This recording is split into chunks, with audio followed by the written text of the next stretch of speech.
Well, that's the truth. That's the truth. Thank you. Thank you, Virginia. Bye-bye. Alex Jones is a miserable, rotten, little, stinking, cowardly, bold-faced liar. Boy, you know, all of these people ought to know better than to mess with me, because I don't take any crap from anybody. And if I'm not afraid of the whole machinations of the entire government Gestapo, what in the hell makes Alex Jones think that I would ever be afraid of his cowardly little rotten butt? Good evening. You're on the air. Yeah, Bill. Mm-hmm. I just wanted to let you know I verify what you said about that Alex Jones interview. They had it archived on the internet at one time, and I did hear that interview, and there was nothing wrong with what you did. And I wasn't thrown off the air, was I? Not a bit. No. And that's the only interview I ever did with Alex Jones. As soon as I found out what he was doing and who he really was, he's called me back at least 100 times since then, and I've always told him to take a hike. So anyway, thank you. How does Alex respond to Cooper? He tries to discredit him, like he does with Eric Phelps right now, going on about Cooper speaking of UFOs and aliens, making it all out to be utter nonsense, of course. He never tells people how Cooper always said he may have been shown these things in order for him to speak out, which he also said would aid the coming world government if so. He didn't say the info was wrong, and he didn't say it was right. All he could present was the facts as he saw them whilst working for the Office of Naval Intelligence at one time. But Alex won't go into that. He needs a quick discredit job to keep his ratings, you see, and to put you off William Cooper. William Cooper always said that Alex Jones was never a member of any Patriot movement, and I think William Cooper should know. So, Mr. Jones, why do you love this Hugo Chavez for? I was one of the first people to start exposing this oppo-saying Pope lover. Another Catholic shill playing his part with the Pope's socialistic system of global governance known as temporal power, kissing the Pope's hand and bowing to him. The same Hugo who's friends with fourth-vow Jesuit and socialist Fidel Castro, who was put in power by the bloody British intelligence through the CIA branch. All games, French proxies for the Pope's coming launching pads and his US invasion shortly. So Alex Jones, you also detest this US Patriot, don't you? So why haven't you informed the people that the co-author of it was a Jesuit priest from military powerhouse, once again, Georgetown University? Why did you forget this powerful Jesuit known as Viet E. Din? Viet, V-I-E-T, E. Din, D-I-N-H. The same Jesuit we have standing next to Roman Catholic Nancy Pelosi in a picture. Why do you forget Din, this once US Assistant Attorney General? Why do you conveniently forget that Michael Chertoff was trained at Georgetown University?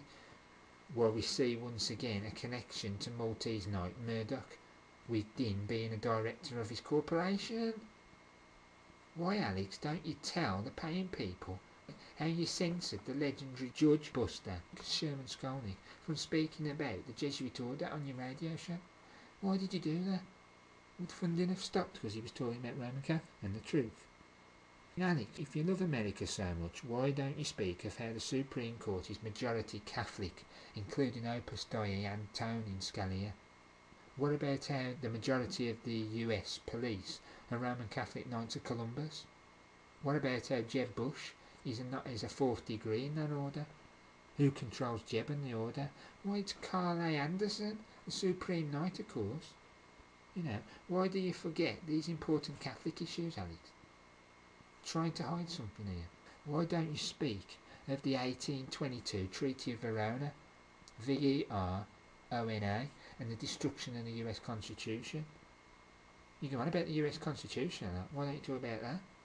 I mean, when you pathetically bullhorn Chris Matthews, why didn't you highlight his Catholic religion? What about his ties to British intelligence through the MSNBC network? More to the point, why didn't you point out that Chris was tied to Thomas O'Neill, who's tied to powerful Jesuit Boston College, the same Boston College we saw Barack Obama at in 2005, by the way? What about Chris being trained by Jesuits at the College of Holy Cross? Why'd you forget all that? Alex, I mean, isn't it amazing how you can get a Rothschild on your radio show?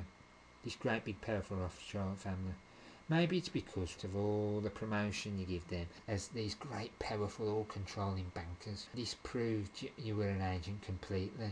Folks, the Rothschild, right, he had on, was David Mayer de Rothschild, the son of Sir Evelyn de Rothschild, the Maltese knight who was on BBC the other day when he was talking about the stage Maltese bring down of the economy. Of course he didn't tell you it was staged. Do you think you'd ever see the Grand Master of the Knights of Malta, Matthew Festi, or the Superior General of the Jesuits, Adolfo Nicholas, on BBC like this? Hell no, you wouldn't. Only pawns go and sit in the studio of minions like BBC. Would you see the Pope there? Of course you wouldn't. Wake up and see who's the power. For that matter, would you even see the Maltese navigator Queen Elizabeth II in the studio? Never. She wouldn't sit there in that studio. But you see, Evelyn de Rothschild, who's supposedly greater than all these people. I mean, Alex, it seems you're a Hollywood kind of fraud. Folks, do you honestly think someone who has a globally released film with him acting in would be of truth? The film I'm talking about is the Ascana Darkly, taken from Philip K. Dick's work. It came out in 2006. Now, by the way, who controls Hollywood? It's not the Sabbatean Frankists, but the mafiosi who's always controlled it, going back to way back, and to Marilyn Monroe, for instance, the same feminine who made the mafiosi the most currency of all their actors and actresses. The most Lucy, the Lucifer, the currency, the money, the juice. Didn't we hear CIA Jones once claim that Arabs owned Hollywood? For God's sake, what a complete joke. I mean, let's talk about the European Union now, Alex. Why do you constantly go on about Bilderberg? Why do you claim they are this ultra-powerful group? They're just a small arm of the Cliveden set and the unholy Roman Empire control. Why do you always forget to mention how it was Jesuit Joseph Rettinger behind Bilderberg? He was the brainchild and the one who brought Prince Bernhard onto the project. Why do you miss out Jesuit Alcide de Gasperi, Alcide, space DE space GASPERI, behind the European Union? Why'd you do that? I mean, you certainly don't like pointing out these Jesuits, just like the other Pied Pipers don't. What about the Coudenhove Calgary Foundation? Those pan-European Roman Empire cretins such as Otto Habsburg, Max Turnover and Carlo Tasso.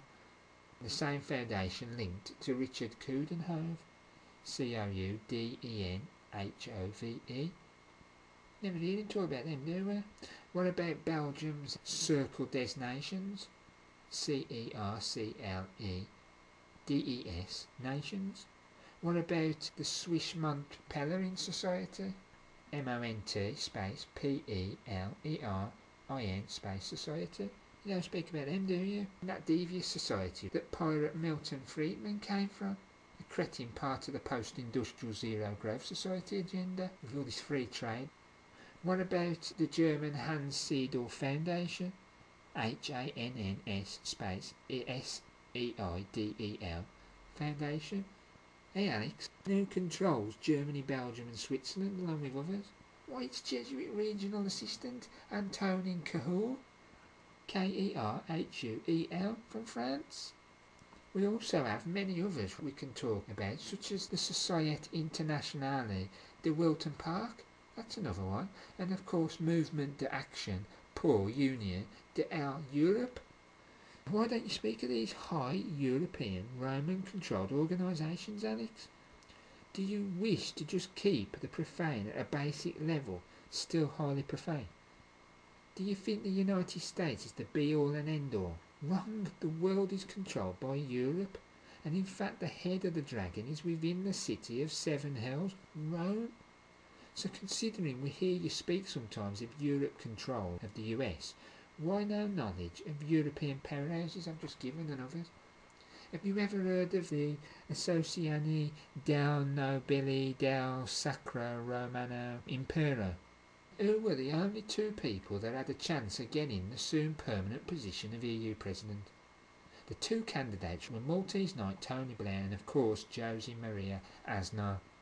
The same Aznar, who's on the board of directors of Maltese Night Murdoch's corporation again. More Catholics urinating in the same pot.